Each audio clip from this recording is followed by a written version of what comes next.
ChatGPT, what is a MTG cube? A MTG or Magic the Gathering cube is a type of limited format that is often used in the game. It typically involves a large pool of cards from which players can construct their decks, rather than using pre-made decks. The specific composition of the card pool can vary, but it is often designed to include a wide range of cards from different sets, and a variety of different strategies and play styles. This format is popular among players because it allows for a high degree of customization and creativity in deck building. How many different cubes exist? It is difficult to say exactly how many different Magic the Gathering cubes exist, as the game has a large and dedicated player base who are constantly creating new and unique cubes. Additionally, the specific composition of each cube can vary greatly, so even if two cubes have the same general concept, they may still be considered distinct. It is likely that there are hundreds or even thousands of different cubes in existence, each with its own unique characteristics and features. What is the best Magic the Gathering cube? ChatGPT, what is the best Magic the Gathering cube, please?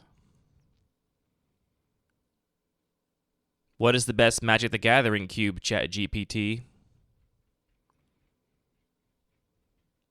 Do you read me, ChatGPT? Hello, ChatGPT.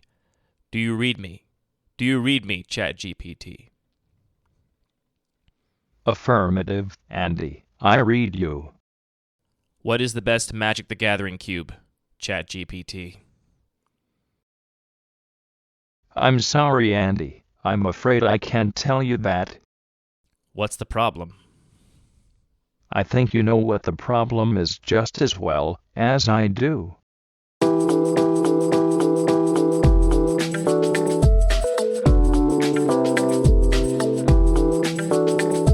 right, you ready to go? Yes. Great. Then, allow me to welcome everybody listening to this episode of Lucky Paper Radio. My name is Andy. I'm here, as always, with my co-host, Anthony Deep Fryer Maddox. Pretty straightforward. I got a new deep fryer. As in, you are a man who deep fries, not that you are a machine. Sure, yes. I don't know if that clarification was totally necessary, but yes.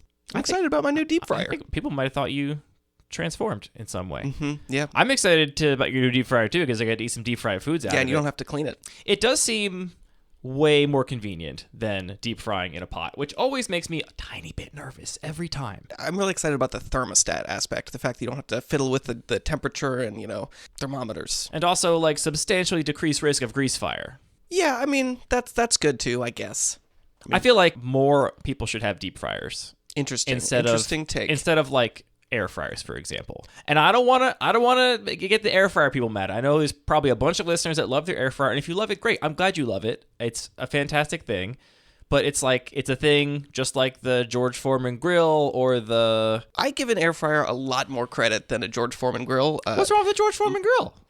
Nothing. I just give it less credit than an air fryer. Credit for what? Being a useful, valuable kitchen appliance. It's just a griddle. I know people love them. I just hate the name air fryer. It's so stupid. But then I'm no, just it's really good. It's how they sold all the things. Actually, just like if they called it a convection oven, it would not sell. Convection oven, and then that makes me mad. But then I'm like, wait, but a convection oven doesn't even use convection either. So it's like just this chain of bad names that don't make any sense. What do you mean a convection oven don't use convection? Because let's not get too deep into it. The convection oven is like combating convection by blowing air all over the place. So it's the anti-convection oven. Yeah, but you don't call the fire truck an anti-fire truck. That's a weird name too. Why? We just need to work on all these names. Nothing makes sense. Anyway, deep fryers. It's all fine. I think it's a great time to get into deep fryers because they are super on sale right now. Apparently, the margins on deep fryers are great. Huh? Because it was a lot cheaper. I feel like Black Friday keeps getting longer and longer. It was like Black Friday, then Cyber Monday. Then I saw the term Cyber Week in a couple of places. Yeah. Boy, we're really doing it in this country with all the consumption. It's just going to be black one day.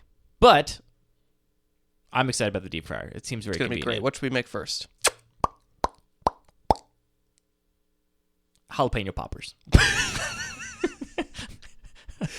I love jalapeno poppers. They're so good. I don't really feel like that's a winter food to me, but do you remember when the first year after college we were living together, we made habanero poppers one time? Yeah. They were really good. Well, it was like we made jalapeno poppers and then a couple bonus habanero poppers. We made some habanero poppers. They're pretty good. The deep frying takes off some of the edge. It doesn't hurt quite as bad, you know? Yeah, I mean, you also take out the seeds and membranes and stuff them with cheese, so. It's going to cool it off, no matter what. Cool, refreshing cheese. I should flip this screen around because I also made some other versions of the graphs just in case. You know, I don't really know which visualization method is the best for this, so I just made a couple different ones. I did decide that this one should not be smooth because it made it look like this point was higher than that point.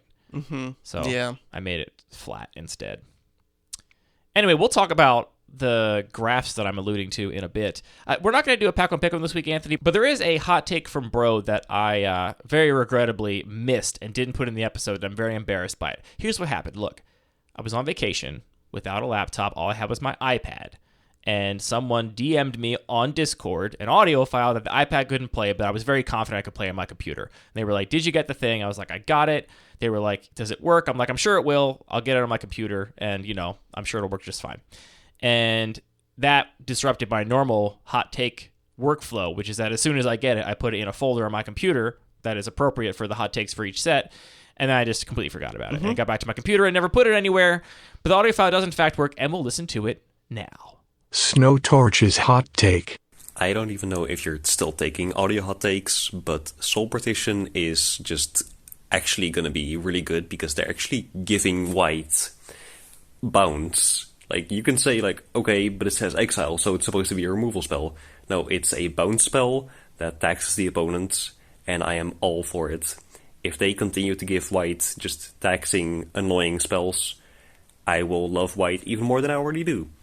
Also, Simian Simulacrum is a good monkey, and I don't know what else to tell you. Your thoughts, Anthony? I mean, it's hard to disagree with that. I know you're a fan of Soul Partition, and I feel fine about it. How often are you going to soul partition your own things, I wonder? I don't think very often.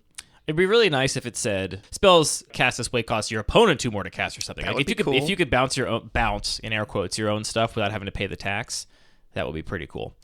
I'm still up in the air about the card. I didn't get the chance to play it or see it played against me in the last draft of my cube because I just didn't run into that person in the bracket, but they did okay and they said it was fine. I always ask people afterwards if they're playing with new cards, how was the card for you? And they're always like, good. And I'm like, okay, well, that doesn't really help me. I need a little more than that. It's tough. All right, well, let's get into our main topic because I think it's going to be an interesting one, Anthony. I alluded to this a little bit a couple weeks ago, but I went through both of our cubes, the Bun Magic Cube and the regular cube, our 2 primary cubes, and did a similar exercise that I did with removal like 4 months ago and 9 months ago, respectively. We did those 2 episodes about removal where I tried to put the removal into categories, hard removal, soft removal, etc., etc., and then we talked about the sort of design ramifications of the different densities of those things in our environment. And I want to do the same thing with threats. Now, I don't think threats fit as nicely into bins as removal spells do. Admittedly, it's always kind of a gray area, but like the only real bins you could really put threats into are like Baneslayers and Mulldrifters, and I don't think that's descriptive enough to get at the idea that I'm trying to capture here. So what I ended up doing is just basically making 5 arbitrary categories. I just made 5 columns, and I was like, first column is going to be the least resilient to removal, so you're full-on, quote-unquote, Baneslayers, cards that if it's removed, it's just gone, you get no value. And the 5th column would be things that are, like, actively bad to remove, or, like, extremely high value out of the battlefield abilities, or things that just, like, the creature is of no value, removal doesn't do anything against it. And I kind of put all the cards into these different categories with the goal of trying to understand how removal acts in our respective environments. Before I go any, I could just blabber on about this, but before I go any further, what do you think about this exercise in general? I think this is a very cool exercise. The results, I'm going to be honest, are a little bit difficult to parse. So I think this is going to be good to talk through and figure out, like, you mentioned maybe we're not sure what the best way to visualize this is, but I think we can get there. I mean, this must have been a ton of work just to go through and label all these cards. It was surprisingly hard for your cube because I don't know the rules text of all the cards. Maybe like Yeah, we learned that with Blood for Bones recently. Maybe like 2/3 of the. I didn't know that one at all. I thought it was a whole different card. Maybe I knew like 2/3 of them, but other ones I had to like check the card. Interesting. I wonder if you'll get better at drafting that cube now that you've read a bunch of the cards. It's not that I haven't read them; it's that I haven't committed them to memory. It's a very different thing. Okay. Look, were there any cards that stood out to you as being like particularly difficult to categorize or evaluate, or yeah, I think the hardest maybe ones that changed the way you had like previously thought about them? I think the hardest ones to categorize by far were the ones that are completely modal, and one mode is like not even a creature. Like basically Ren's Run Hydra and Bannerhide Krushock. I was like, I mean, in a way, really, really bad against removal if you go ahead and try and reinforce those, and your opponent has a removal spell. Yeah, and the Bannerhide Krushock has Scavenge, but it's a really high Scavenge cost, so it's not like... I don't know. It's like, those two were really hard to categorize. I will admit fully this is completely subjective, and I gotta say, unlike the removal thing, I don't think we should share this with people, because I'm sure people could go through and pick apart things, and also, the way these graphs end up turning out is that the way the categories ended up kind of shaking out, I just like... There's a lot of things that clearly go into the first category. And there were a lot of things for me that clearly went into the fourth category. When the fourth category is really like the Mull Drifter category in the sense that... Almost Mull Drifters. Well, no. That is the Mull Drifter category, the fourth one, where it's like you get a creature and a thing, and the creature is only part of the value. Like, it still sometimes makes sense to remove a Mull Drifter, right? The last category, the ones that are like actively bad to remove, are stuff like Gravecrawler, where it's like... Am I even going to bother removing a Gravecrawler? Like, removal does, like, absolutely nothing against that card.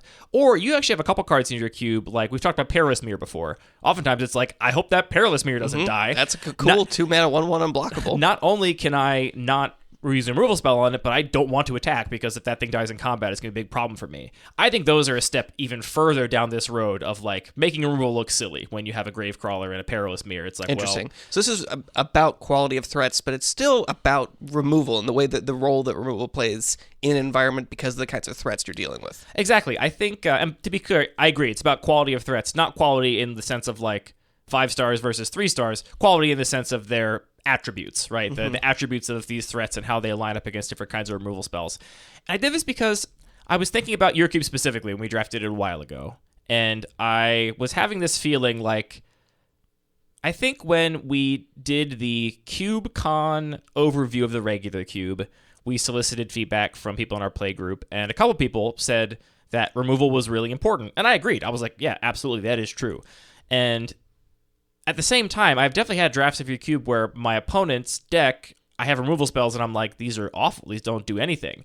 And so it's this interesting tension of, like, when removal spells are good and bad. And I had a hypothesis about how this might turn out, and I think the results are kind of interesting. So let's just cover the results first for the regular cube. Yeah, so as a reminder, this is my main cube, which is kind of like go through the low cube. powered. It plays a little bit like a master set. It's kind of like a peasant cube, but doesn't have any hard restrictions in terms of rarity or anything like that. It's really just sort of, I've iterated to get this kind of creature focused, slightly synergistic gameplay.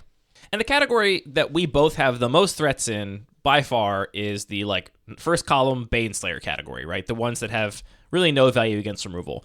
And you might be sitting at home thinking, well, I love Mull Drifters in my cube, I don't run any Baneslayers, but you have to think about all the 1-mana and 2-mana cards. There's not a lot of 1-mana creatures that are going to give you additional value if the creature gets removed, right? It's basically like Thraben Inspector, Ragavan, Fairy Guidemother, Gravecrawler. Ragavan has to hit, though. I counted Ragavan. That's true. I mean, it does have dash, but I put Ragavan in the Baneslayer category because the value is Ragavan. Yeah. You want removal against Ragavan. Right. Like, basically, this is just a graph of how good is removal against this card, and you really want to remove Ragavan. So, okay, cool. I put that very highly there.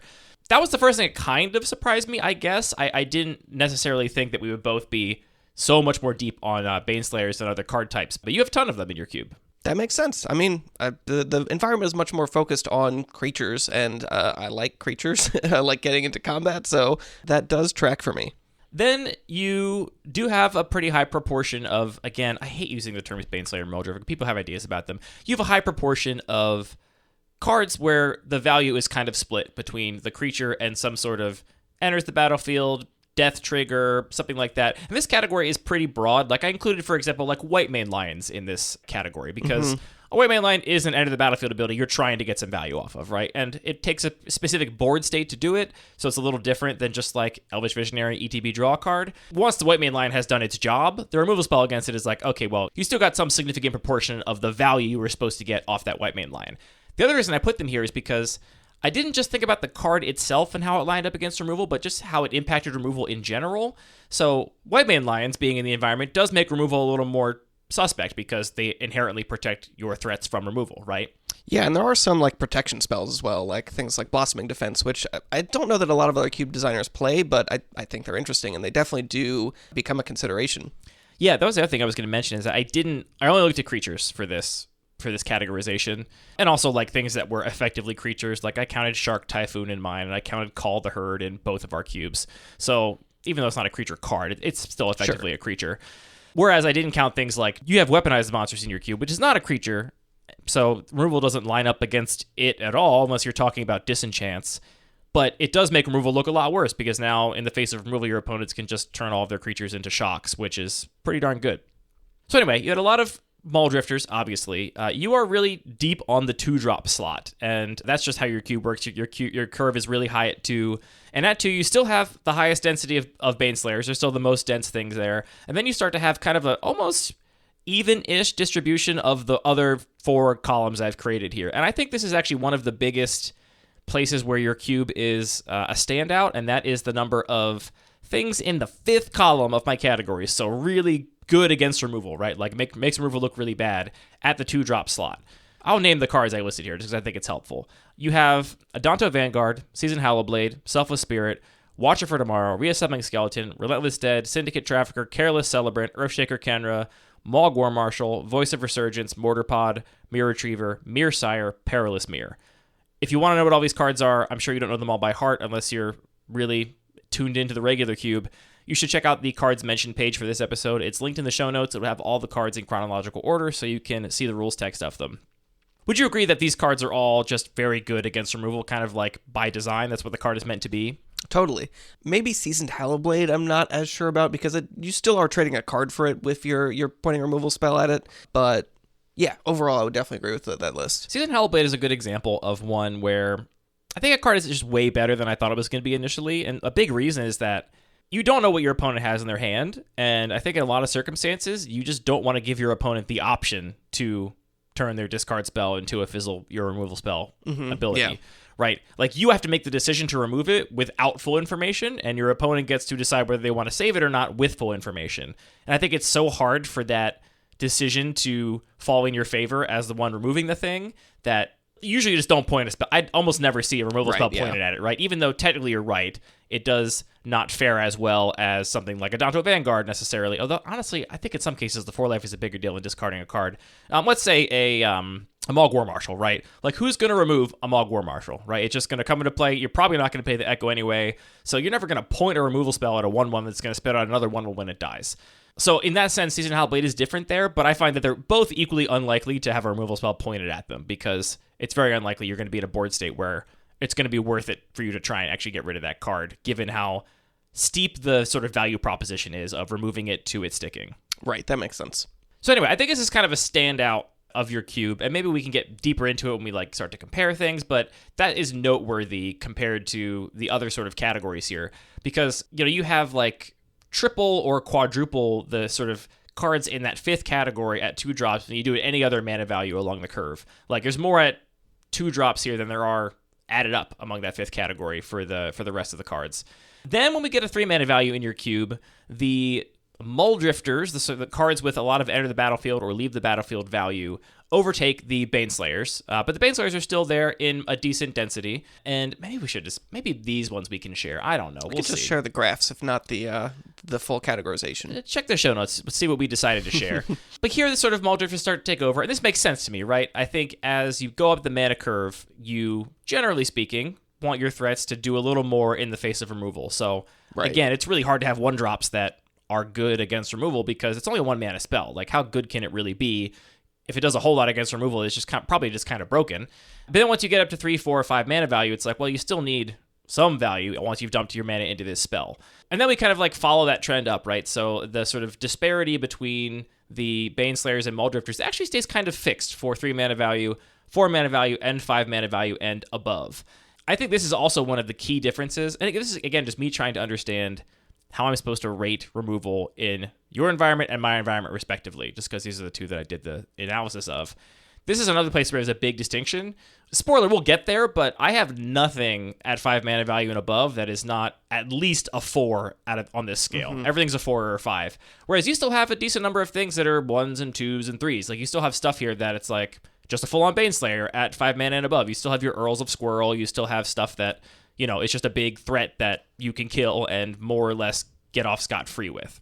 Anyway, I think this kind of like explains the feeling I've had, which is that you do need removal. Removal is important, and it's important for one reason, and that reason is that you do have Baneslayers at 4 and 5 mana and above, like cards that just say, if you don't remove me, I'm going to sort of take over the game because my value is this creature.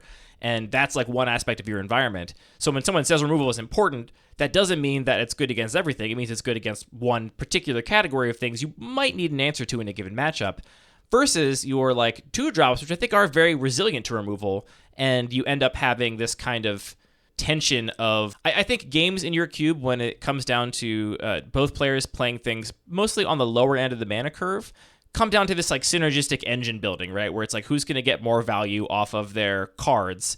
And in that situation, I think you do want to be in the regular cube competing on value rather than competing on pure 1-for-1, having removal spells for stuff. Does that comport with your experience playing your cube, that the removal spells are really important for the high end stuff, and on the low end you're doing a lot of other sort of on the board complexity things to like try and navigate a board state and like work it out in your favor?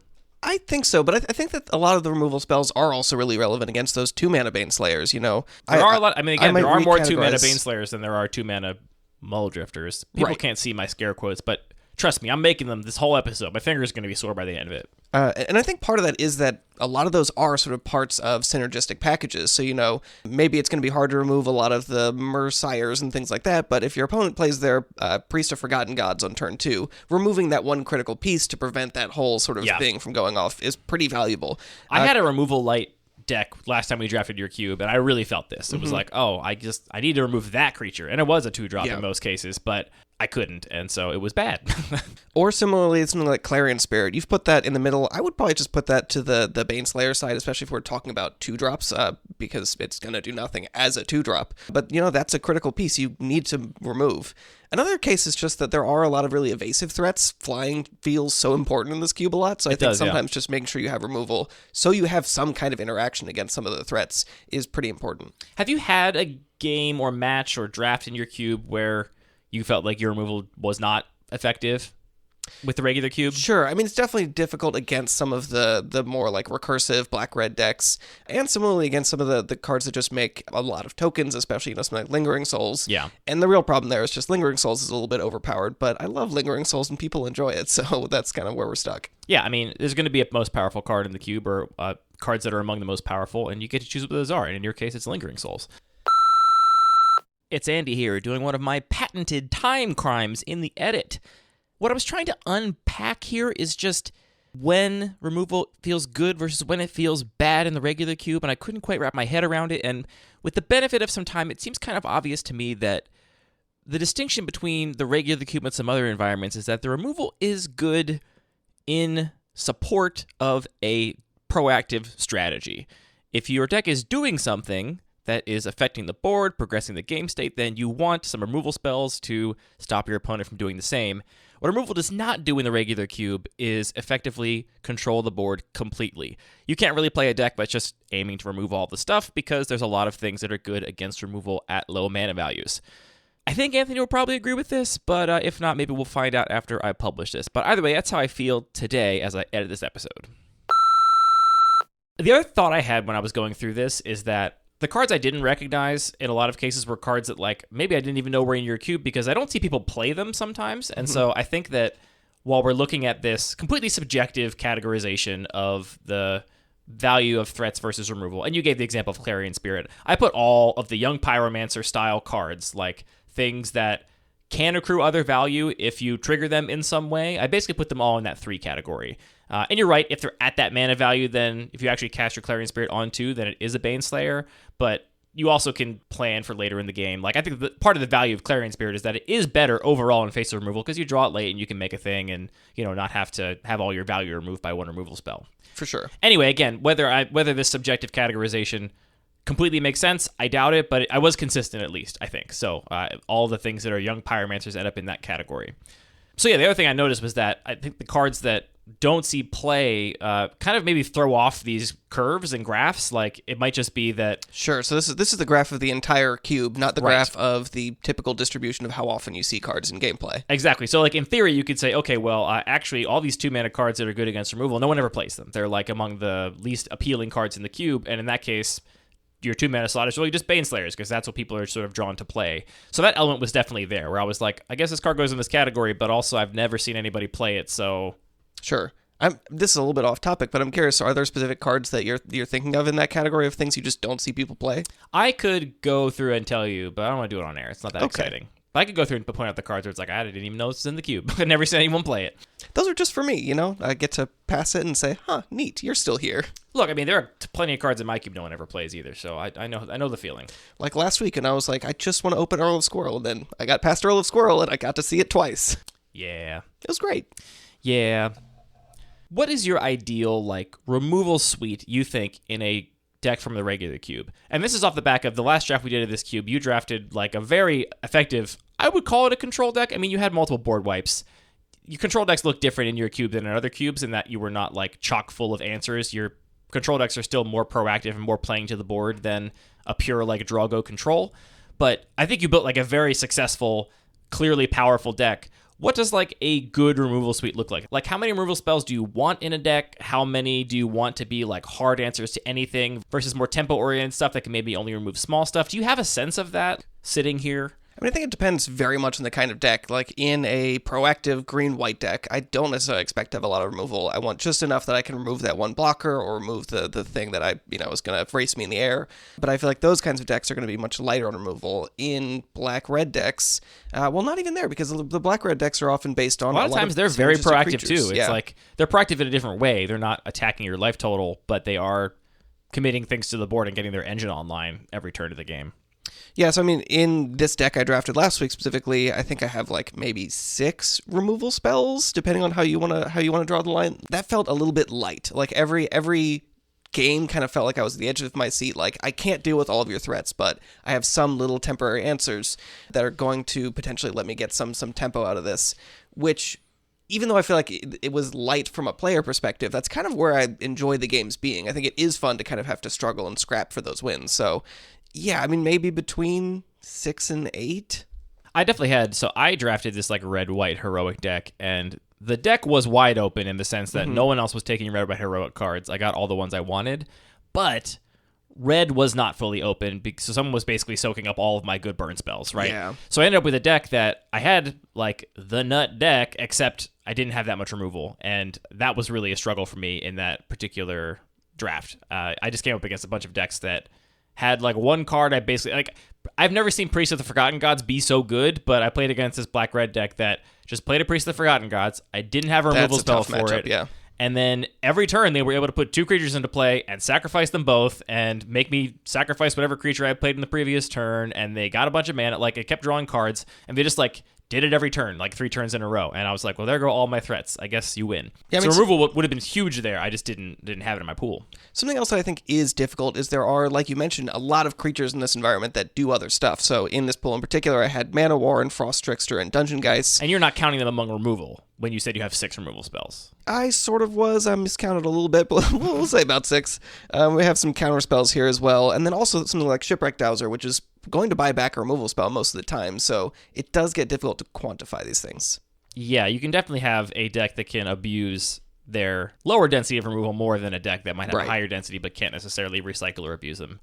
Ultimately, what I did, and like I think these graphs are reasonably interesting, but again, the big flaw here is that these bins I made are like completely arbitrary, and it just happened to be that, like, you know, the second bin between full-on Baneslayer and like middle of the pack was just hard to define. I ended up putting stuff there that was basically like really trivial under the battlefield stuff, right? Like, it's a creature and 90% of its value is the creature itself, but also it makes a food token or whatever. Like, stuff like that is what I put in that sort of category. And there just aren't a lot of that in either of our cubes, really. It's just not a type of card that either of us play a lot of. So if you look at these graphs, it looks like there's a weird trend where, oh, there's a big dip in this space, and your like intuition might be, why aren't we filling in that gap? And it's like, well, because that's not a real thing. That's completely subjective and made up. But I think it does say something a little bit about the design of cards and what makes an interesting card in general, and also the way that we are looking at understanding cards. It's very easy to look at something and say, this has no value. Like, its only value is the creature. That is an easy that one thing is to very identify. clear to grok, yeah. And it's also very simple. So yeah. So it makes sense that there will be a lot of cards designed in that space, a lot of cards that are played in that space. And it also makes sense to have the other side of the spectrum, like, yeah, I'm playing this creature because of the thing it does. That's great. That kind of in-between space you're describing of, like, this creature does a tiny other little thing. It has some other little value, it gains me 1 life when it enters the battlefield. That's just not a really compelling design of Magic cards. So I feel like there's just going to be less of those in general and less of them played. Yeah, I mean, some example of things I included here from your cube is like Legion's Landing. Like, it's mostly a 1/1 with lifelink, and maybe you flip it later and it becomes a land, but how often does that actually happen? I put like Ginger Brute. You can sacrifice it in response to removal to gain some life, so it's a little worse against removal in that sense, but really you're playing it for the other reasons that it's in there. Even something like Core Skyfisher, like, I think bouncing something with Core Skyfisher as compared to a Wet Man line, that really is a cost, right? Mm-hmm. Like, the value of Core Skyfisher is that it's an undercosted body. It's like really powerful threat on board, and usually you're like bouncing a land or something to try and play it in the early game, but there still could be some value you accrue off of that, so I didn't put it in the full-on Baneslayer category. Like, just stuff like that. Or like River Hoopu, right? Like, maybe you have 5 mana to immediately draw a card, like, but mostly I mean, you say that, but I really lost a game to a River Hoopu a couple weeks ago. Right, but I mean, like, assuming they have the removal spell, at the time you cast it, right, you need 8 mana to play the River Hoopu and also activate it. So, like, how often, like, again, you're trying to remove your opponent's River Hoopu because eventually they will get to that point. It's a weird category, is my point, is where all the things kind of ended up. But I do think there is a much more useful and closer to, I'm not going to use the word objective, it's to, because this is all based on this subjective scoring I did, but I did make this other graph. What I did was I assigned point values to each of those columns. So the first column was worth 1 point, the second column was worth 2 points, the third column was worth 3 points, etc. And the points were essentially like good against removal points, right? So your Gravecrawler got 5 good against removal points, and your Tarmogoyf got 1.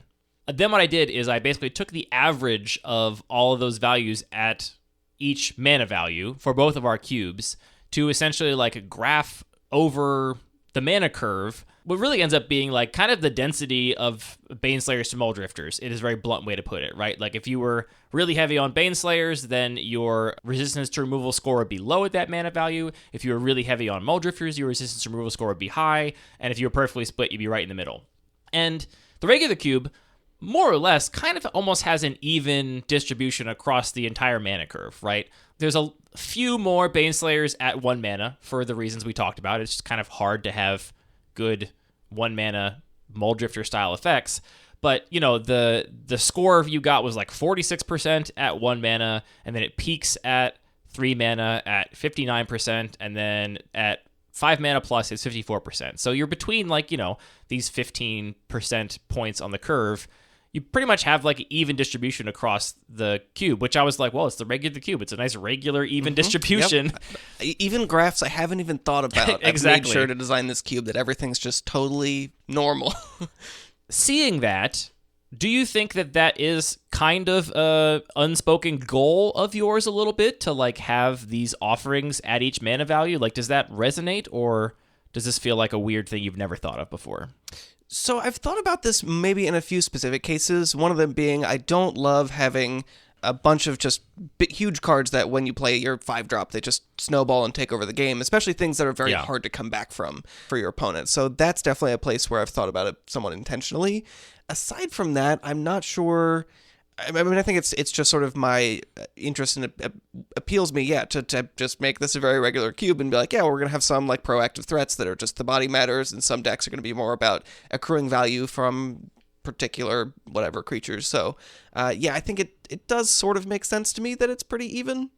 Yeah, I think so too. And, another example of this is like you are willing to include Baneslayers at higher mana values, and you're also kind of unwilling to include the maybe more commonly included like suite of 1 mana Baneslayers, which is just the aggro creatures, right? Mm-hmm. Like, you try to avoid 1-drops that are just purely aggro, that don't contribute to some sort of synergy or strategy. And all those cards you're excluding for that reason are probably going to fall in that Baneslayer category. So for that reason, you are kind of bringing up your your Muldrift, your resistance to removal score in the 1-drops for not including those in the first place. Yeah.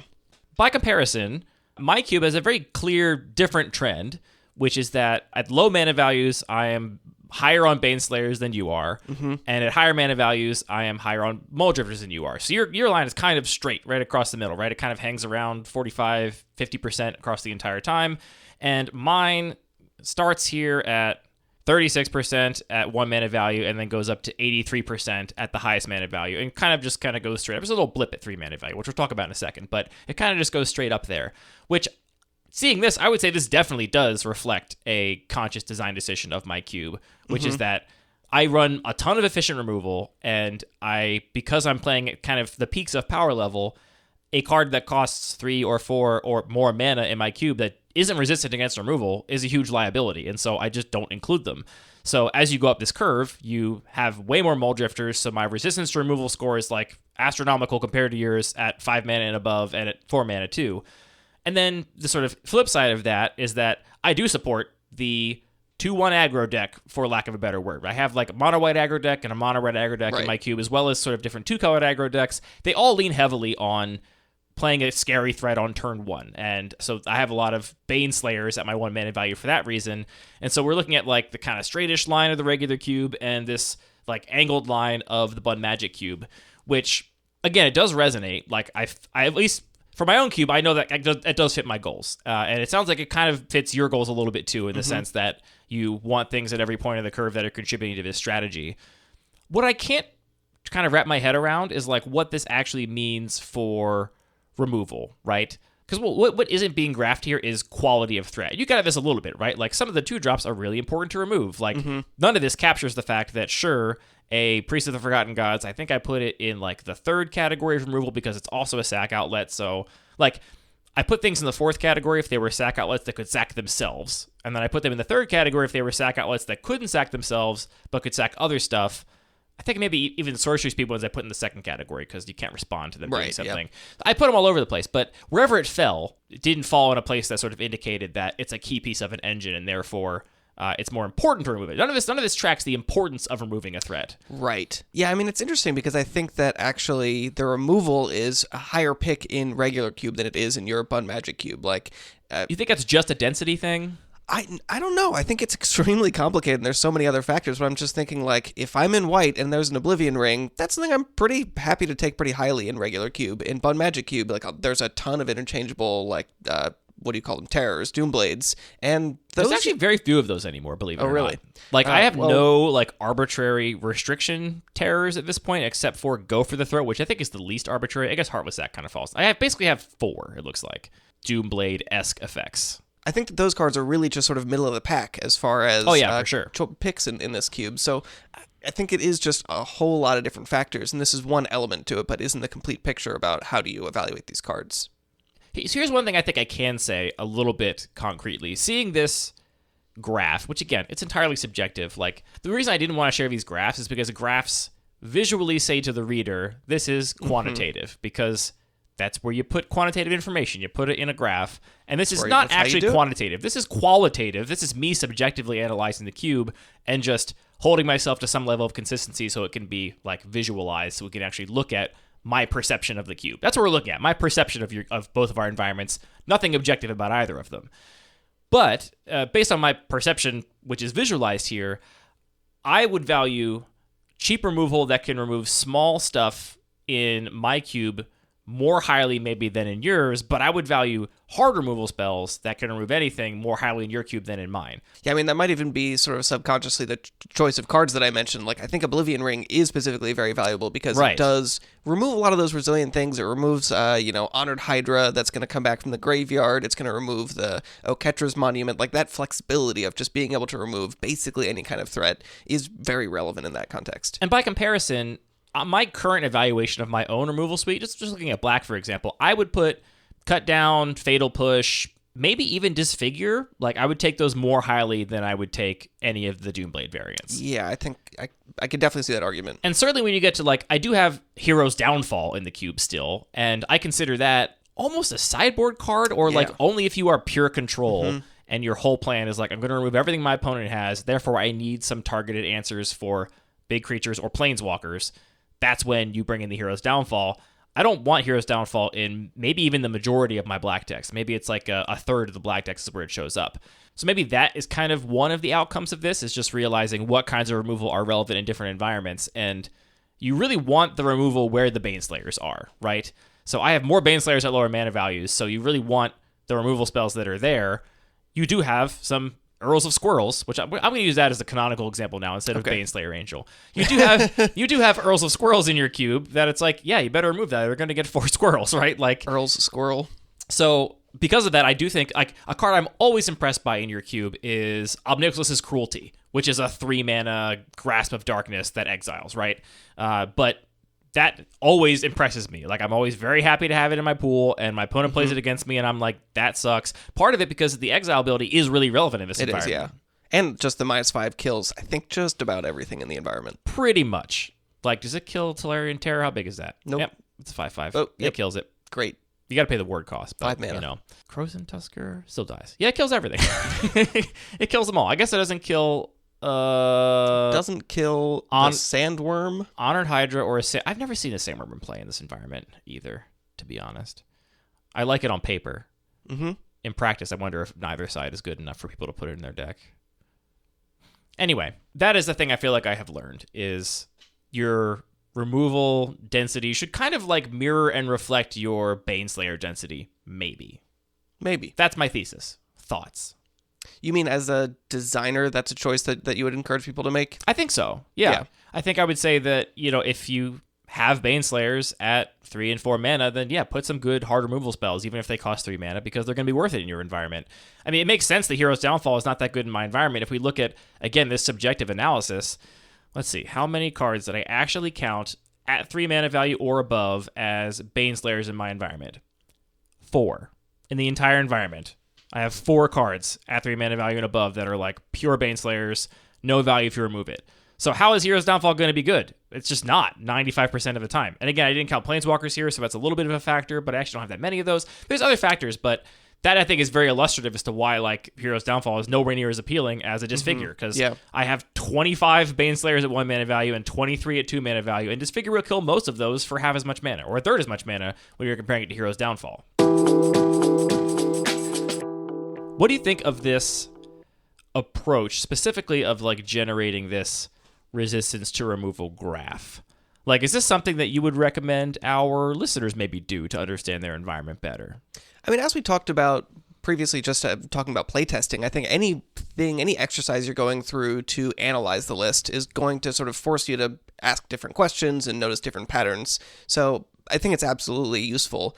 What I would not say is that, you know, it is something to be pointed at as evidence of anything and say like, well, this is why I'm making this choice exactly because of this data reason. So yeah, I mean, I think it's definitely a useful exercise, and it can help us tell sort of stories about this is maybe part of the reason that we get this kind of feel, or the reason that we're evaluating cards in a certain way in an environment.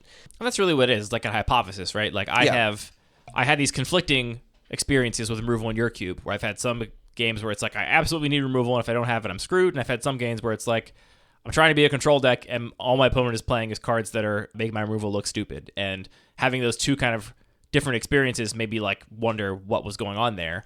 And then similarly in my environment, like honestly, doing this exercise makes me look at Hero's Downfall and be like, I'm just going to cut you, right? Like you're just not worth it anymore. Partially because I'm also on fewer Planeswalkers than I once was, but I do think that thinking really critically about like just focused thought and like analysis and just like trying to think about an aspect of your cube is really valuable. Here's the other thing that I want to discuss. So that experience in the regular cube was one part of what influenced me to do this. The other experience was players of my own cube, should we say complaining? Giving feedback after, not the most recent draft, but the draft 2 drafts ago, that there were just too many recursive threats in my cube, and that made control and reactive play bad. Interesting. What do you mean specifically by reactive threats? Recursive threats. So specifically, I'm talking about like your Phoenix of Ash, your Earthshaker Kenra, like stuff that once you kill it, it's not gone. It's going to keep coming back. And they're all very different, right? Like Earthshaker Kenra is a really interesting one to me because in the early game, I'll kill that thing for sure. Like, yeah, get it out of here. And then your opponent starts getting up to 5 mana, and you're like, maybe I don't have a way to deal with that. Well, more importantly, if the 2/1 version of Earthshaker Counter is in play, and you're at 5 mana or 6 mana, it's unblockable. It's untouchable now. Yeah. It becomes a thing I can't even interact with. So it's got this interesting relationship on the part of the game, whereas Phoenix of Ash is only 1 more mana to escape than it is to cast. And so it's like, that is kind of the same on both sides. Like, Phoenix of Ash, you always have the same relationship to, which is that it could come back and get you. So anyway, I was thinking about this, do I have too much recursive threats question? And honestly, I don't dislike the idea of adding like some more Baneslayers into like the middle of the curve.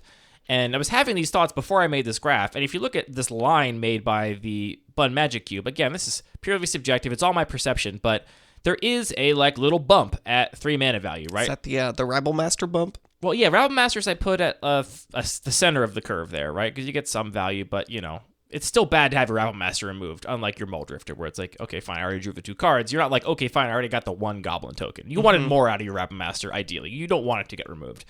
So whatever that bump is, and we can actually look at the list and figure it out, I wonder if like that is where I should focus my efforts, and that is the like Phoenix of Ash spot. So here we're looking at stuff like Call of the Herd, Eternal Witness, Fable of the Mirror Breaker, Vendilion Click, Flicker Wisp, Elite Spellbinder, Seasoned Pyromancer, Lingering Souls, Master of Death, Phoenix of Ash.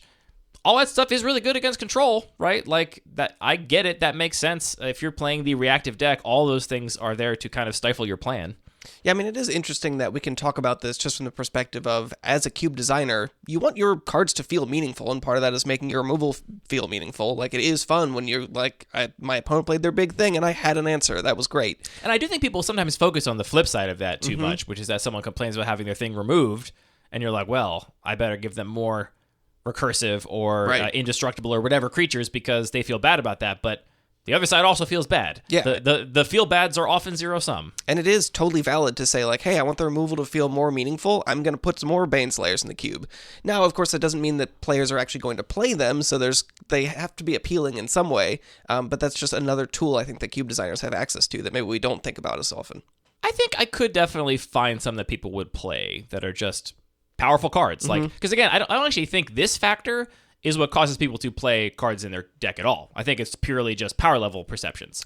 Right. And so whether a card is a Baneslayer or a Muldrifter, I don't think players are actually really thinking about that. They're just thinking, is it powerful? Right. And sure, there's a correlation between high mana value things and Baneslayers not being powerful in an environment with Doomblades because of the interaction with those things. Well, looking at this now, none of these Baneslayers at 3 mana are particularly appealing. All of the most appealing cards are definitely in these sort of some kind of neutral or positive value against removal categories here. Like, I would say the Baneslayers that have a 3 mana value here are Thalia, Heretic Cathar, Shivan Devastator, which, where do you put that in the curve? I just chose a spot kind of arbitrarily. Cemetery Prowler and Knight of the Reliquary. I wouldn't call any of those high picks in my cube. I don't see people excited to put those in their deck. I mean, they do it, but they're not the cards that are pulling you into a color. Let's put it that way. Yeah, that's probably a fair assessment. Honestly, maybe Lelia is the closest to like an exciting Baneslayer-y card. I have that in the second column here because maybe sometimes you get to play that card before it dies, and haste is all. I put all the haste creatures in that second column because you often get to attack before your opponent got to decide whether or not they wanted to remove that before you got some value off of it. Maybe that's why I've liked Lelia so much, is because it does play in this space of it's a 3 mana threat that removal is good against. Like, it gets disfigured a lot, and you're like, okay, it's gone, and that just happens. As compared to the other 3 drops, like, Fable of the Mirror Breaker is really good against removal. It's 2 2/2s with additional value, and each of those 2/2s also makes additional value. It's like a value train that is like hard to stop once it gets rolling. What a card. If I was going to cut some of these 3 mana cards that are good against removal, which ones would you most want to see go, Anthony? I feel like, do people often play Jadelight Ranger in your cube? I feel like it's maybe a little bit underpowered for the environment. It's a relatively recent addition. I do think it's on the lower end of the power level spectrum, and given those 2 facts and the fact that maybe I'm trying to cut some of these, I think it's probably a reasonable cut. I think it does actually work here. Like, I think people should play it more because it's good against removal. It's good against all the things we've talked about, but it's definitely not exciting people compared to some of the other cards. It's also interesting. Elite Spellbinder, I feel like, I would not rate it as much of a Muldrifter. Maybe that belongs in like the 3rd category. I mean, remember, its effect does outlive the body, so that effect still happens whether or not you kill the thing or not. I don't know. Making cuts is hard. Tireless Tracker is another I put that one in the middle because oftentimes you get the clue out of it before you pass back if you get to play it on turn 4. I counted that very much as a young pyromancer, right? Something that has triggers and additional value that you have to kind of build around or play around. But that's another card I do really like because it becomes a real threat in and of itself and is still good to remove. Like, you still want to remove that. Whereas your opponent plays a Fable of the Mirror Breaker and you have a removal spell, you're like, ugh. I guess that's exactly the noise it makes. You're like, ugh, I guess I have to remove it, but it feels awful. You know, it doesn't even feel like you did a thing well. Yeah. I mean, I wouldn't miss Uro. I would. I know. Those were interesting ones too, actually, Uro and Croxa, because in some sense they are really good against removal because they just keep coming back. Yeah. But the cost to bring them back is steep. There's not many games where you can bring it back 3 times, right? And the first time it dies automatically. So you're really talking about like, how hard is the cost to actually bring it back and where does that necessitate putting it? It maybe belongs higher up on the value against removal spectrum, but also like a huge part of Uro's value is the creature. Like, you have to get rid of it once it's in play. You will very happily remove it if you can because you have to, even if it can potentially come back in the future. It's all very complicated. Magic is a complicated game. So I don't know. I feel like there's like less concrete things to be learned from this maybe than the removal one. Yeah, it's difficult because so many things factor into it. It's which was also true of the removal episode, right? Like, we emphasized so much that this was all gray area and these things didn't really fit hard into those bins, and sometimes you have to remove the thing even though I think they're both kind of like, we're taking a narrow slice of a very complicated concept which touches almost every aspect of the cube. Yeah. I mean, this is also like one level deeper. It's not just a matter of, does this card do what it's advertising what percentage of the time, or like what percentage of the creatures is this removal spell relevant, is something that is pretty quantifiable, and we can talk about it. We can talk about how that influences is true, yeah. the power level of the card, as well as just the experience of the way it's going to play out. But when it's talking about, here's a permanent that's going to be in play potentially for multiple turns, and how valuable is it to remove it on turn 1 versus 2 turns later, and can the removal spells kill it on those different turns, or does it get bigger and get out of range of it? Like, it's just so much more complex that it is really hard to pin down, but it's definitely interesting to think about sort of where you put these different types of effects along the mana curve, and how that just sort of affects the experience of the game in a particular environment. I do feel like if this was easier to see, it would be like one of the most clear indicators of like how a cube plays. If you could understand from just looking at like, you can look at a list and see how much fixing there is, right? You can just visually see, oh, there's how much fixing lands there are, and I see a couple artifacts too, so like I know there's going to be X amount of fixing. That's kind of visible from looking at a list. This took me, an hour to make this list. Took me an hour to make the removal list for our same cubes. So it's like a ton of work to get to the bottom of it. And also, I'm not even convinced I've done a great job of actually like telling the story of what's going on here. But if you could see that, like, I really do think that the relationship between the threats and removal is a huge part of the story of any environment, especially an environment without like combo, right? Where that question is kind of very different, or at least in a different context. Like, I want to understand this. I just don't know if I have a full grasp of it yet. Same. I definitely don't. Anyway, I think the lesson here for me is put your removal where your Baneslayers are. Or don't, if you want your Baneslayers to be good. I think they're still good, though. Like, if you don't do that, then your removal's not good. Like, you want them in balance, is my point. Sure. And what balance means is different for every person. That is true. I mean, I'm not talking about the quantities, right? Like, you can still run a relatively low amount of removal, but I still think however much you run, it should be at the same sort of place on the curve as your Baneslayers. Sure. I think I'll buy that. Like, I think the effectiveness of a Baneslayer is a factor of the quantity of things that can remove it. Like, that's where the power level comes from. How likely is this thing to actually stick versus be removed? But in terms of, like, the cards being in balance with one another, period, I think that's more of a question of the quality of the cards, right? And I think it's appropriate to have your Disfigures against your Grimflayers, and your Hero's Downfalls against your Sarah Angels, or whatever. That's something I feel like is reflected in our 2 cubes, which we didn't necessarily consciously think about, but I think is true now that you look at a graph of it. Yeah.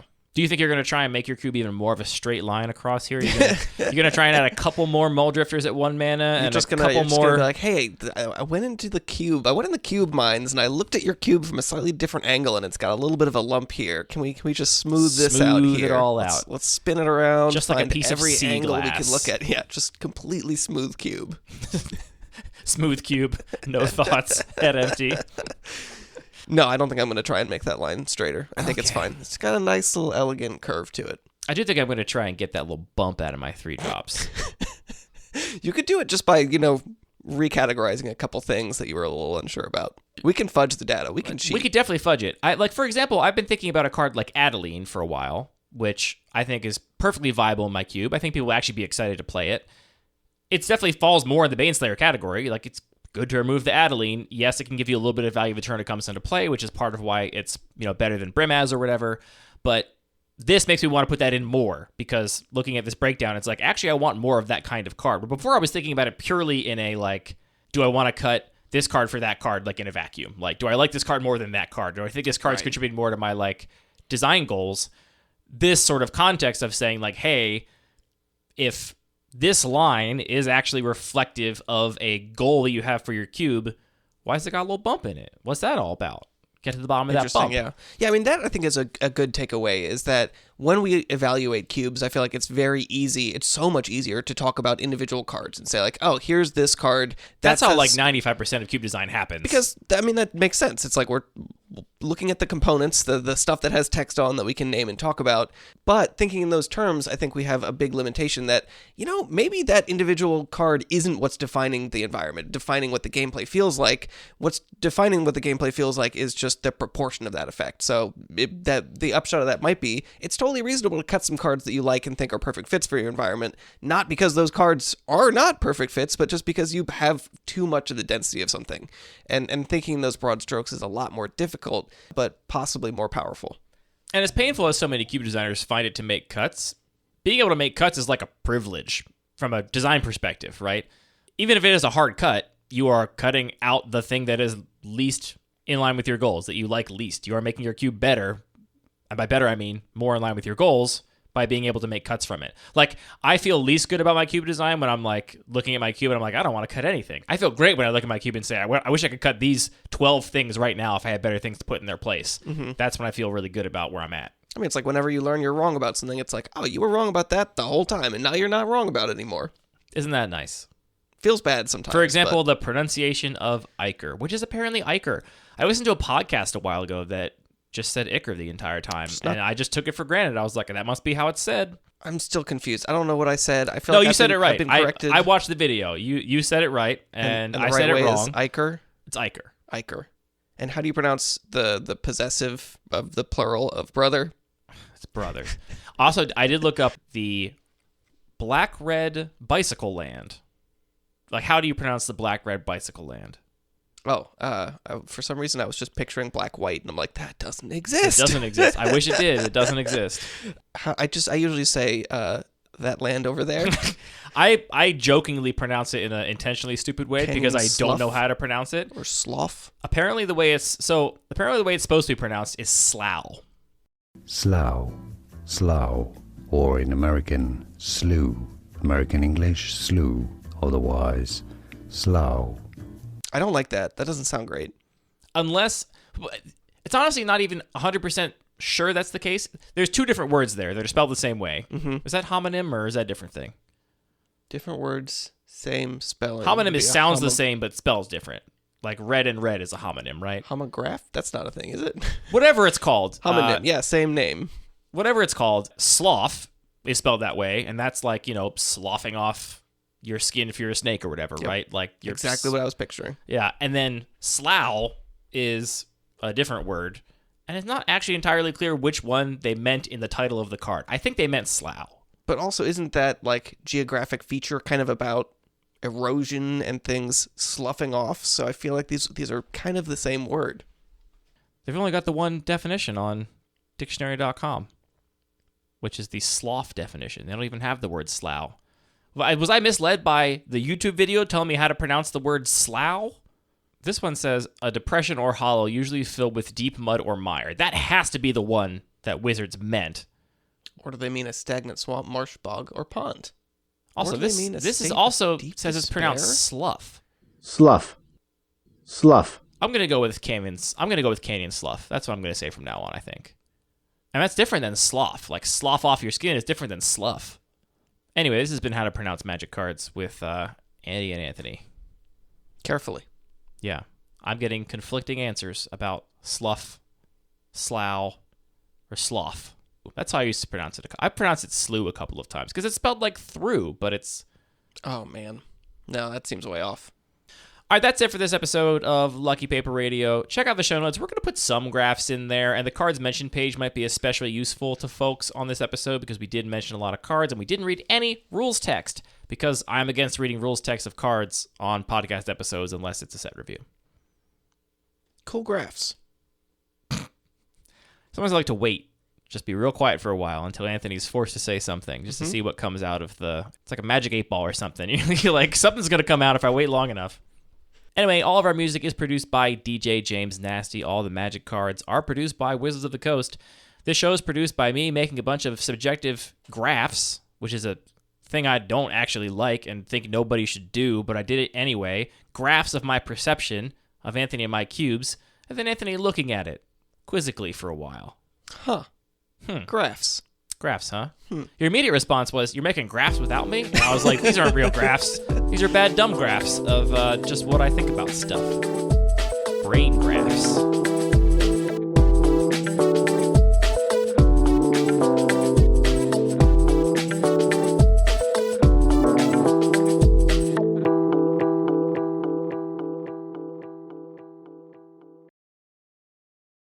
Like siege zombie. Like seas. Holy drink of water. A little hard reset. Like siege zombie. Zombie. Why is it so hard to say siege zombie? Like siege.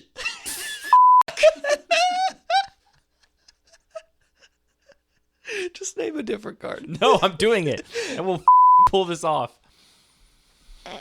Okay, I'm naming a different card.